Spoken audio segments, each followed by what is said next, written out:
The 2024 Polyglot Gathering is brought to you by Glossika.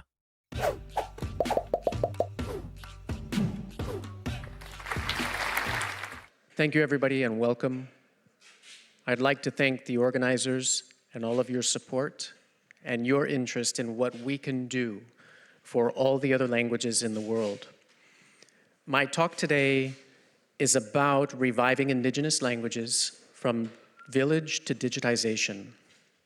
My talk is split into three parts. The first part is about learning unwritten languages, but I'd like to share a story first. First, I'd like to give everybody an introduction in the Thao language. Pashtay Pakalinkin Pakaimahan. This is a story, actually a journey, of discovering what life is like on Earth when you are entirely unique and somewhat isolated in your belief system and in the way you act and think and speak. When only a few dozen other people understand you and share your way of life, but misunderstood by everybody else on Earth. This is a story of discovering a language and a story of cultural appreciation. In the mid-2000s, a visit to Sun Moon Lake in central Taiwan sparked an unexpected journey. The area is supposed to have had its own unique language and culture called Thao, but I couldn't find any trace of it. When I discovered that only a handful of people still spoke the Thao language, I became more concerned. As a young immigrant planning to make Taiwan my long-term home, I realized that each visit to Sun Moon Lake could become a step towards rediscovering this lost language and culture. I now live in Taichung, only a half-hour drive from Sun Moon Lake. I think it's equally important to know the traditional languages and cultures of the area where I live, whether Holo, Hakka, Thao, or other indigenous languages. Today, only a few dozen Thao can speak the language, but they are slowly learning and regaining it with the help of public initiatives. Out of 23 million people in Taiwan, only 860 identify as Thao. In Taipei, a city of 7 million people, you can only find 48 Thao individuals, or 7 per million. The Thao language has a number of special features and has significant historical and linguistic value. Here it is on the map in the very central. Thao belongs to the Austronesian family, one of the oldest and most expansive language families in the world. It stands out as a direct descendant of Proto-Austronesian, a linguistic lineage dating back roughly 7,000 years. According to the research of linguist Laurence Sagar, Thao holds a crucial position at the top of the Austronesian tree, right behind Shaishiat and Paze. For example, Thao is the first language to develop the word pitu, meaning 7, itself an abbreviation of Paze's compound word for the same number, hasepitusa. The languages of Taiwan are so old and contain so much knowledge of prehistorical events that each language now represents distinct branches of the Austronesian family tree, as diverse as Latin, Greek, Armenian, and Sanskrit.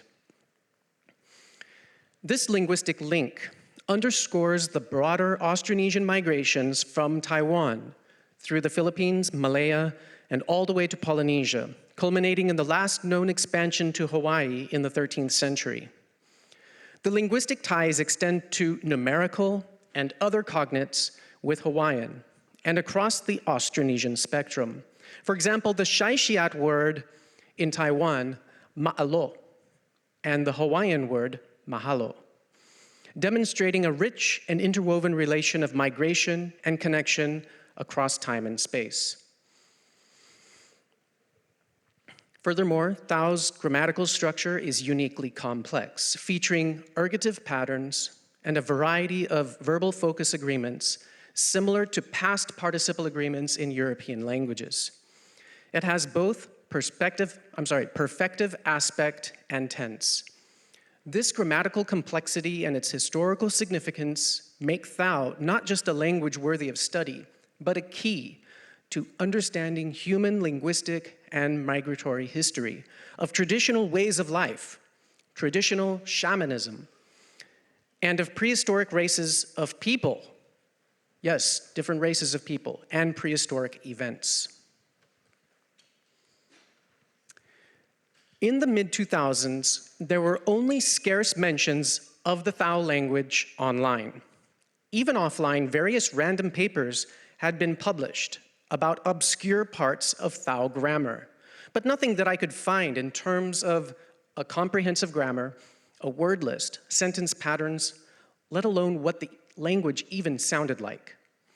As I had done with Mandarin and Hokkien before, I decided it might actually be possible to learn the language by eliciting data and spending time with the last native speakers. In my efforts to delve deeper into the Thao language, I formed a connection with a tribal leader named Dharma and with another elder named Kilash, the one who possessed the best knowledge of the language of the few remaining native speakers. Kilash had been a crucial informant for linguistic researchers, including Professor Robert Blust, who worked on a pioneering Thao English dictionary in the late 1990s. However, I could not find a copy of this dictionary, and the locals, unable to read either Thao or English, did not have a copy either. Kilash's linguistic capacity was limited to Thao and Southern Min Hokkien, and could not use Mandarin or any other language. Previous Japanese and English-speaking researchers had relied on a cumbersome chain of translators to communicate with him. Determined to overcome these barriers, I did my best to interact directly with Kilash using Hokkien, and I was able to elicit information quickly this way. Tragically, upon every visit, Dharma's family was marred with a string of deaths, and one day, it was he himself. I had only collected a few hours of recordings from Dharma, so I spent the rest of the time with Kilash. I did meet some other Thao-speaking elders in the community during festivities and had the opportunity to ask them questions and interview them. But everyone I spoke to in those early years have all since left us. With these recordings, I meticulously transcribed Thao vocabulary, simple sentences, conversations, and stories, mostly from Kilash, who generously shared his knowledge until he passed away at the age of 94 in 2017. My collection is only a very small part of his overall contribution. So his legacy is preserved in the substantial corpus he left behind to other researchers who recorded his recordings daily up until his health failed, which has become an invaluable asset and the only way the Thao language has had any chance of revitalization. By 2010, the Council of Indigenous Peoples in Taiwan had begun publishing language primers for 17 indigenous languages in Taiwan, including Thao, fostering hope for more comprehensive resources. But that's now limited to 16 languages. The word Thao, spelled T-H-A-O, is an English spelling and specifically means man. In Chinese, we write shao.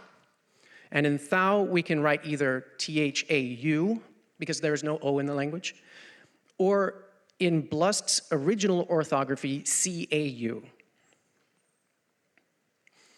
Many place names in Taiwan are directly derived from indigenous names. Thao is unique in that it has this interdental th, just as we have in English. However, in most other languages, the sound is simply a th or ts. So we can actually derive the name Taiwan from this word as well. In most Formosan languages, an area where a man resides or the place of man can be written as one word. Ge Tao An, with the prefix ge and suffix an. However, I believe this ge prefix was a later development. So some of the older languages do not have it. In northern Taiwan, the languages have a two-syllable word as Tagal. And that has been reduced to Tayan, Tayal. Whereas in southern areas, this Y has become W instead. Thus you get Thao. So in northern Taiwan, you can find two indigenous peoples using this root in their name. One is Katagalan, and the other is Atayal.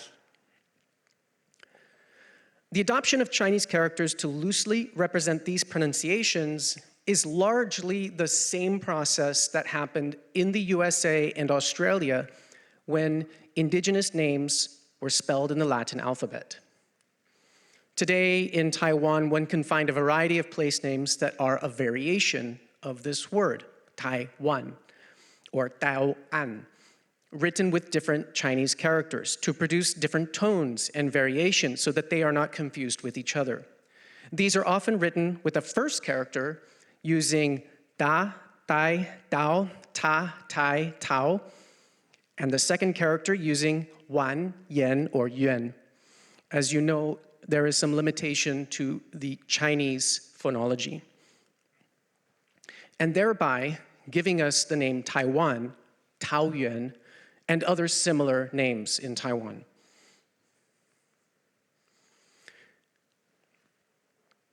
Taiwan is a treasure trove of languages, each with unique phonological and grammatical features. Taiwan's government today only recognizes 16 of the indigenous languages. So originally I mentioned 17. So one is Paze, closely related to Thao. Paze is still spoken by a small community near Sun Moon Lake, but has not gained official recognition yet. Yes, there are still speakers of that language.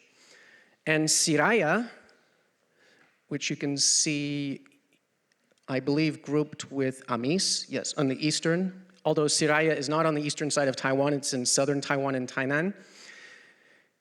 That language went extinct around the year 1900, and it now has a small group of speakers attempting to revive the language. Public schools in Taiwan provide teaching in all of the officially recognized languages. So except for Siraya and Paze, all the others colored here are recognized, and they may also be used in courts of law where required. Many polyglots assert that the true difficulty in mastering a language often doesn't manifest in the pronunciation, grammar, or script, right? But rather in the availability of resources. This was a stark reality that I faced upon my arrival in Taiwan in the 1990s, when I was curious about the code switching that existed between Chinese dialects. I quickly learned Mandarin and started my career as an interpreter and translator. The linguistic environment of Chinese is complex, and I quickly learned that to be an effective interpreter in Taiwanese society, understanding Taiwanese Hokkien is crucial. I don't think you can accurately translate Taiwan's culture without an understanding of the regional languages. You can often see Hokkien written in Hollywood movie subtitles when representing regional accents from other languages. And here's an example.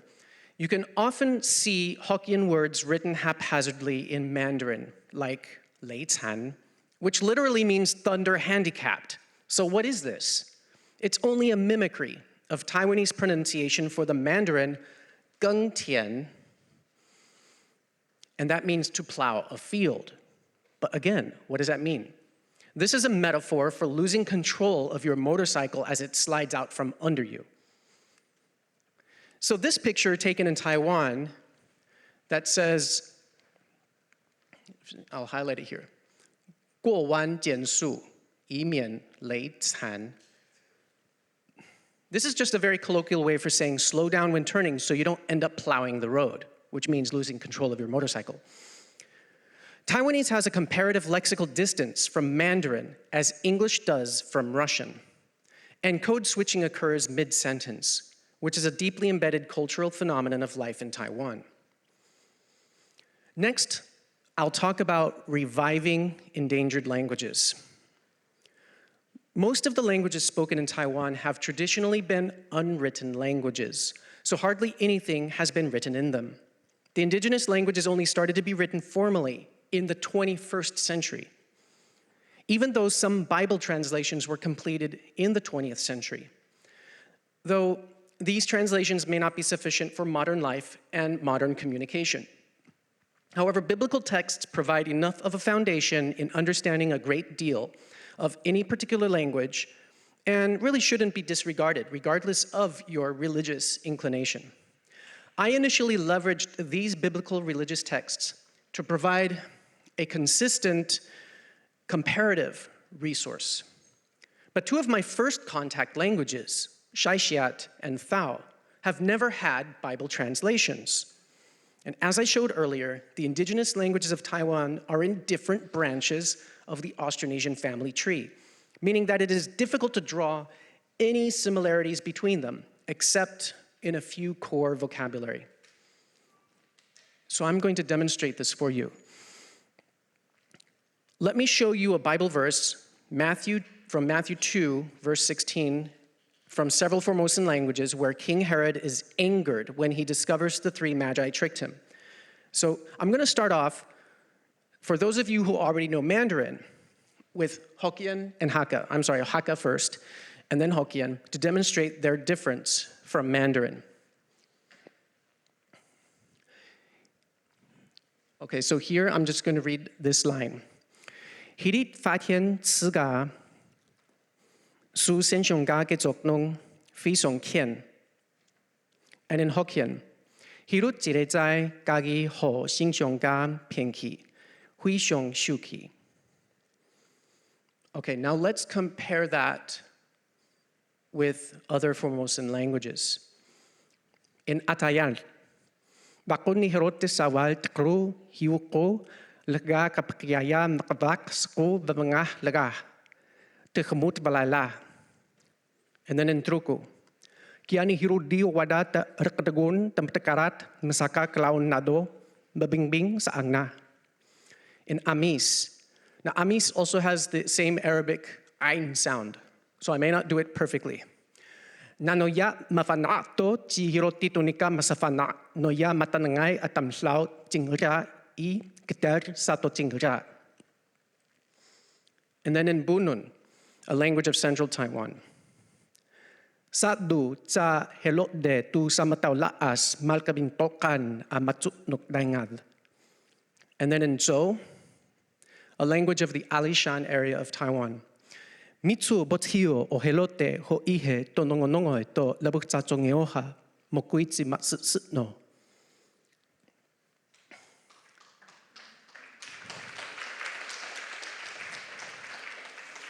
Okay, so the next language is Paiwan, a rather large group in southern Taiwan. Pai kakamlanganga ti hiruto nalamgil tay majuazu marka papasususuan kaminamalya aravats. And then in Rukai, kui hirudi sa tingali ka katavuvolutsu ki latarkinkyu banguka kitarkeao malisi turamuru. Okay, so I cannot actually read the Saraya or Thao languages aloud because I don't have a strong grasp yet of their tricky phonology. It's not just as simple as reading the sounds. So out of these languages, I've studied Zhou, on the previous slide here at the bottom, Zhou, and Paiwan, on the next slide at the top. I've studied these two languages the most. To acquire a feel for the languages, what I did is I recorded my own voice reading the New Testament aloud. As I said, no biblical translations exist for the Shaishiat or Thao languages, but I have translated this verse into Thao already using my modified orthography. So this is my translation of the same Bible verse. Yamaktun katataunadadu hirod dai pintataivaran ma'anavishinshi mathua mimboknore the thithu.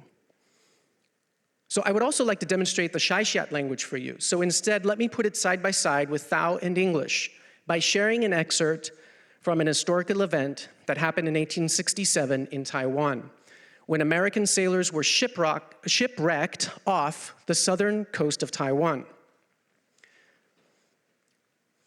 So I have to choose a different text because I don't have a Bible text.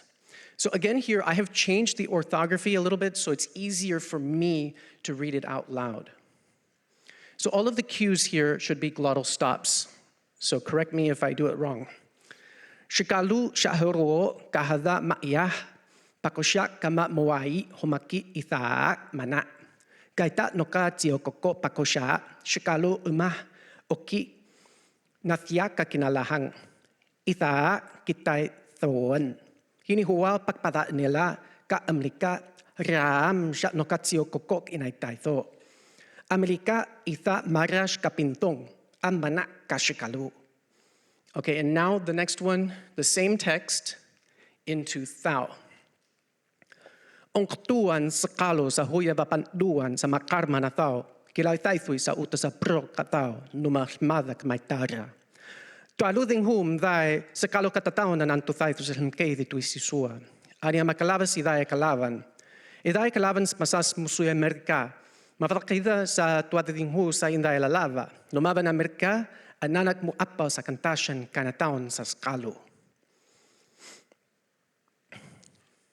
So since Shaishat is truly at the top of the Austronesian language family tree, it's actually the language I had wanted to learn first, but I've always had a lot of trouble with its phonology. In other aspects, it's actually quite similar to Thao. So next I'm going to talk about methodology. The language that I have found the most challenging of all the languages I've encountered worldwide, and I'm saying worldwide, is the Zhou language in Taiwan. Its consonant clusters and glottal stops are the least of the challenges. It really comes down to its extremely divergent syntactic structure. All of the modal and emotional aspects of the sentence are expressed in the first couple words of every sentence, completely removed from the rest of the sentence. So if I go back to the slide with the Zhou, and I highlight, this mitsu, botsio, is exactly the aspectual, the emotional aspect of the sentence. And the verb is separated from it. So that's what makes it really strange out of all the languages that I've studied. So furthermore, the language has no prepositions. And then you may ask, well, what about postpositions? Well, no postpositions either. And it doesn't have any circumpositions. In order to wrap my brain around its strange structure, I read, okay, now trust me on this, I read the New Testament out loud 4 times, and the Gospels 10 times. In other words, just using massive input. Typically, I wouldn't go all the way through the Bible and then repeat. I would just repeat each chapter or sub-story many times before moving on. But after the Gospels, I got tired and I reduced the load to just 4 times. And I confess that I didn't do the last book of Revelations because I don't even understand it in English. So every language in Taiwan is so diverse and so different that no matter whether spoken or written, each of them are extremely easy to identify and recognize. But it creates a massive challenge to learn them and revitalize them. Now, we all know that Taiwan is primarily a Chinese-speaking place. What if your heritage is one of these indigenous languages and your mother tongue is Chinese? This is where the problem arises. For monolingual Chinese speakers in Taiwan who wish to relearn their heritage languages, they are presented with extremely difficult challenges. The grammatical structure is alien to anybody who already understands English and Chinese. And the phonology is extremely challenging with a variety of consonant clusters, as we saw in the Atayal and Truku languages, and also Zhou.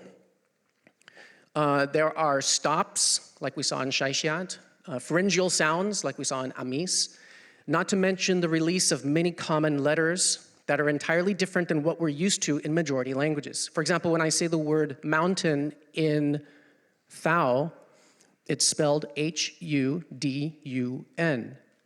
But the D is sort of it has a weird voice onset release. So it's not hudun, it's hudun. And you suck the D in, hudun. So just little details like that can make a big difference in the way that you're actually speaking the language fluently. So I took a proficiency exam for the Thao language around the year 2010. However, at that time, the whole process was still in an experimental stage and was not yet split into levels. It was just a test for one's knowledge and familiarity with the language. A few years ago, I discovered that the Indigenous language examinations had later been divided into multiple levels, beginner, intermediate, high, and advanced, and whatnot.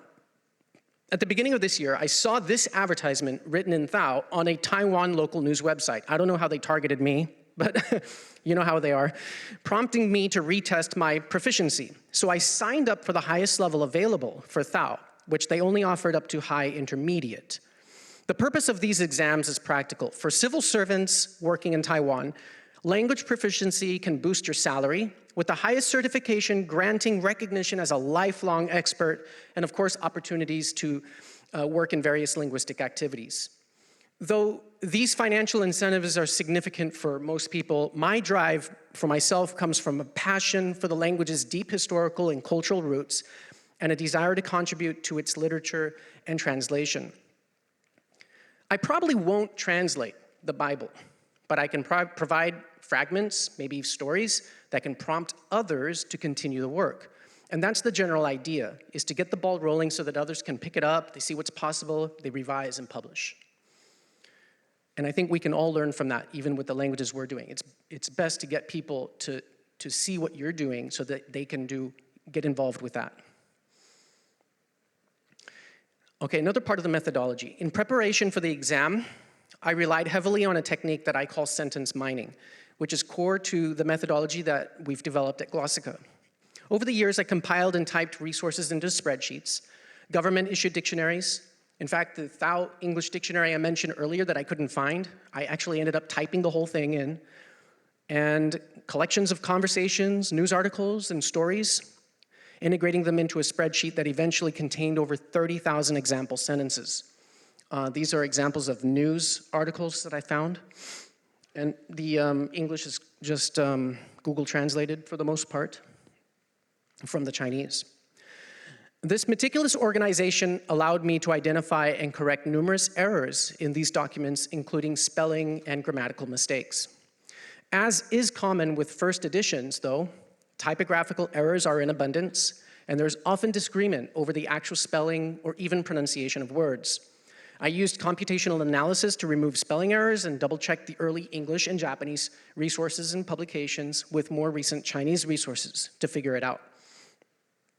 Okay, so I also mentioned earlier my own orthography. So I even got frustrated with the government's standard orthography, which kept leading me to typing errors. Thao has the hl sound, which is spelled LH, and typing that over and over again led to a lot of typing mistakes, especially in words like ihlihli, where you have LHI, LHI, LHI. I can't even read it anymore. So what I did is I standardized the orthography even further by eliminating the digraphs and simplifying the spelling of infixes by removing some redundancies. Some of you might notice that something like NP instead of MP is sort of like what Spanish still does, whereas in English you might have that MP, but it's pretty much the same idea, right? Okay, to better understand the verb system, I set up another spreadsheet listing 3,500 verbs with all of their various perfective verb prefixes. And this actually functions almost exactly like you find in Slavic languages like Czech or Russian, surprisingly enough. So I used formulas to create all the derivations for each verb, and that ended up with 100,000 individual tokens I can now look up easily and also keep track of irregular forms that I encounter. Okay, so here are some online resources for all of the Formosan languages. You have Gloka, that's actually an Atayal word, glokah.tw, preceded by web. The government dictionaries are published at edictionary.ilrdf.org.tw. I have to warn you that these are very limited. They have a lot of spelling mistakes, so I usually use them with a grain of salt, but I can sometimes find things in there. The Taiwanese Bibles, you can find all Chinese versions and Formosan versions, except for Paiwan, at this website. And then there are some Japanese researchers who have published a Thao dictionary. That's just for Thao, that ISBN. My team and I decided to make a documentary about the examination, and then we visited several Thao people around Sun Moon Lake during this past month. Here is a trailer for the documentary that will be released on my YouTube channel soon. The test day itself was a significant challenge, not just because of the strict time limits, but due to the variety of accents among the elders in the listening test. Okay, so let's play the trailer, the YouTube trailer. If you can find a 16-year-old boy and a 16-year-old girl, and they are speaking their own minority language with each other, I can guarantee you these kids are going to grow up, they're going to get married, they're going to speak this language with each other and with their children. And unfortunately, that's not what we have here in Taiwan today. I'm on my way to take the Thao Indigenous language exam. This is something I've been working on for years, on and off. This is a higher level test, and taking you on a trip over to the Thao village. We can find any native speakers, which would be cool, but native speakers are hard to come by. And then I will also be meeting with a restaurant owner there, known the guy for probably more than a decade. And these small local languages, they carry information that goes back thousands of years. I think it's really special to keep these languages alive, keep using them. Dakalinkin. Dakalinkin. Dakalinkin. Dakalinkin. 我们少语你怎么会？哦，这个叫一样。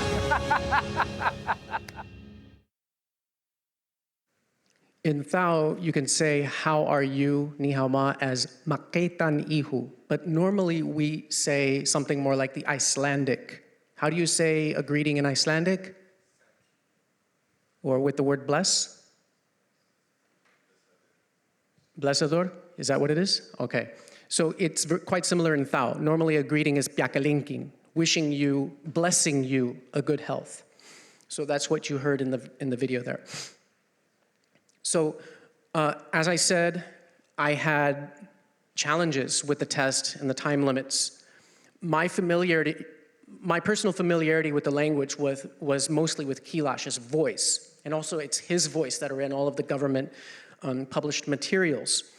So they put in a lot of other voices into the test, and I just wasn't used to it. So encountering different dialectal variations during the exam was quite disorienting for me, and I probably didn't even pass the exam, so I'm probably gonna have to take it again. Maybe I just shot for a level that's a little bit too high for myself, but I was confident going in and less confident coming out. But I'm sure we all have experienced that at some point. All right, the third part of my talk is talking about what we're doing at Glossika, our company, in terms of technology.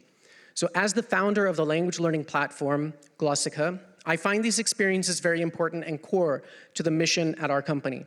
I don't believe that languages necessarily have to be learned through writing. In fact, each one of us has already done this with our own language.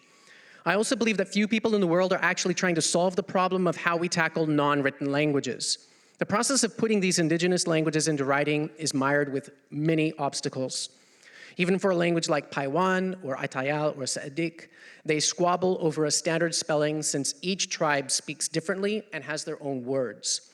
It's truly amazing that here in Europe, whole European countries, they were able to achieve a written standard given the amount of dialects that once existed.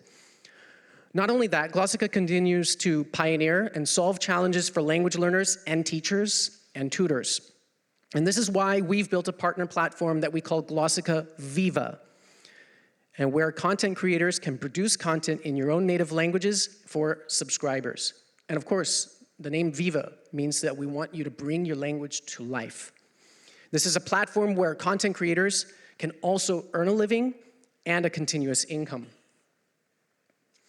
Okay, I'll move on to the next one. So not only can Glossika Viva support a wide range of content for large languages, it can also support all the way down to the smallest of unwritten tribal languages, even if the tribal dialects differ from each other. In theory, Viva is scalable to 7,000 and beyond, and supports every kind of media format you can think of. I'm now officially announcing that Glossika is not just a language learning app.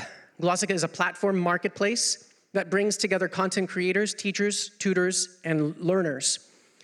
We're working hard at Glossika to upgrade spaced repetition algorithms, filtering and difficulty algorithms, all in an effort to provide you a wide variety of native speaker content. And we have no intention of replacing that with stale AI-generated content. We believe that every individual's own idiolect has the right to be recognized, heard, and learned, and should not be replaced by generic AI voices. However, we do use AI to some extent, but it's limited to analyzing our sentences and sorting. I'm speaking not just as the founder and spokesperson for Glossika, but all of us are committed to a world where we open our hearts and understand the different voices around us to prevent conflict and misunderstandings. We are committed to bringing great content in your favorite languages, whether that's French, Spanish, Japanese, what have you, or pique your curiosity in the smallest languages by empowering them with technology, giving them a voice, and the strength to revitalize and become active in daily life. Viva is the embodiment of our commitment.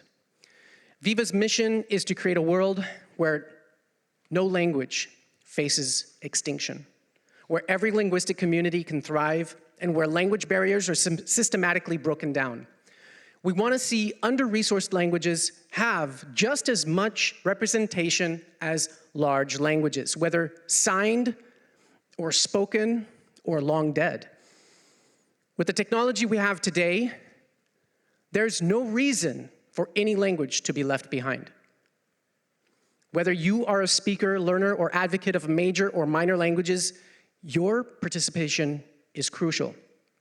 You may not be a speaker of those 7,000 languages, but you may know people in your community who are. And that's where I invite each of you to get involved.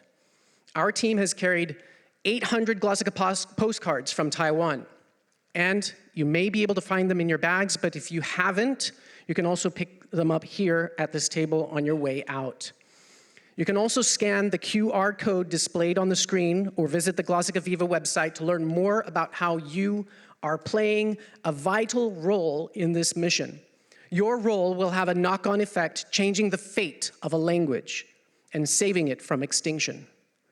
Don't underestimate the power you have to make a difference in the world. Let's make language preservation and revitalization not just an ideal, but a reality. Okay, I'm now open for questions.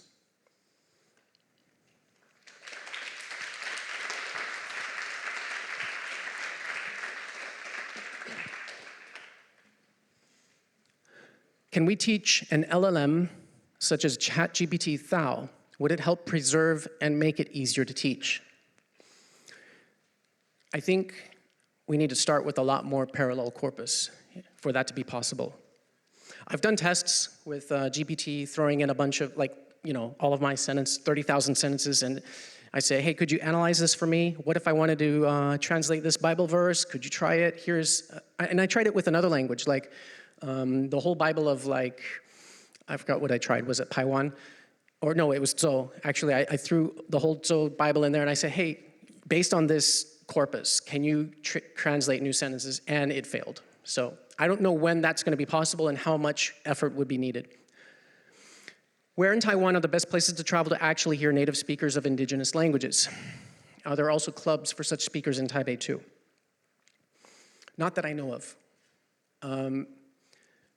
For most people, these are family events. You have to get invited into a home.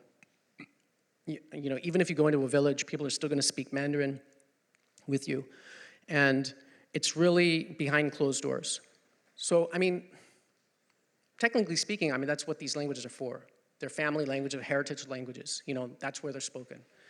But if you have the opportunity to get invited to somebody's home, some of the more commonly spoken ones, a lot of them on the list, just aren't spoken by anybody anymore. Even the Thao, you're not going to find a family speaking them at home.